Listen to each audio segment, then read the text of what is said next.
Well,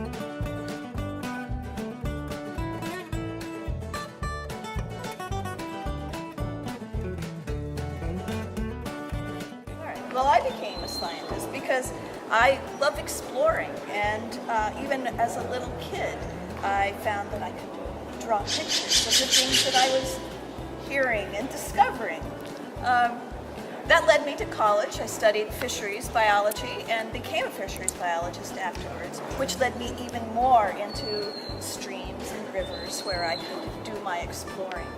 Now I am a professor at Oregon State University, and I follow other scientists around, and they show me their hidden secrets in the natural world, and it's my job to help them share that with the public. It is remarkable how really our backgrounds have threads of similarity, because of course I also liked working or playing in the outdoors when I was young. I liked hiking and camping, fishing, collecting insects, pressing flowers, doing the things that Ellie does in the book. That's sort of where they came from.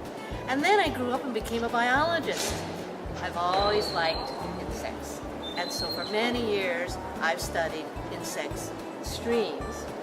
One of those places is the H.J. Andrews, which is the setting for Ellie's log. And when the opportunity came up to write a children's book, I thought, here's a chance to share things that I like with children who probably could enjoy the outdoors just as much as I do. I think, like Ellie and Ricky, we both got into this because we loved being outside and we loved exploring, discovering what was there. And you possibly like dissecting those things more than I, and I liked drawing their pictures more than you. And so we each came to the forest, just like Ellie and Ricky did, out of curiosity and a sense of discovery. And that forest is, no matter how old you are, it is truly amazing. It's so, the trees are so big and old, and you know, the things that we loved now are the same things that Ellie loved, you know, as a child. And it came the same way to her as when we were young.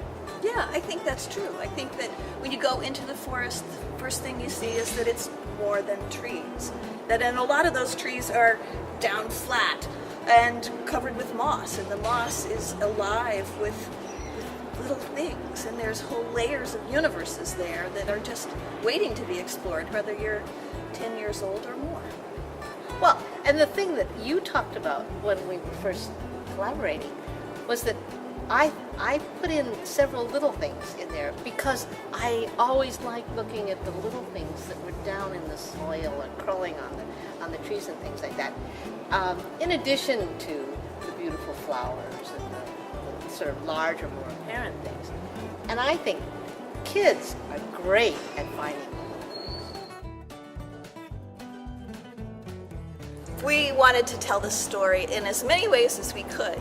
And it started as Judy's story that I think she had in mind her family. She wanted to share that experience with.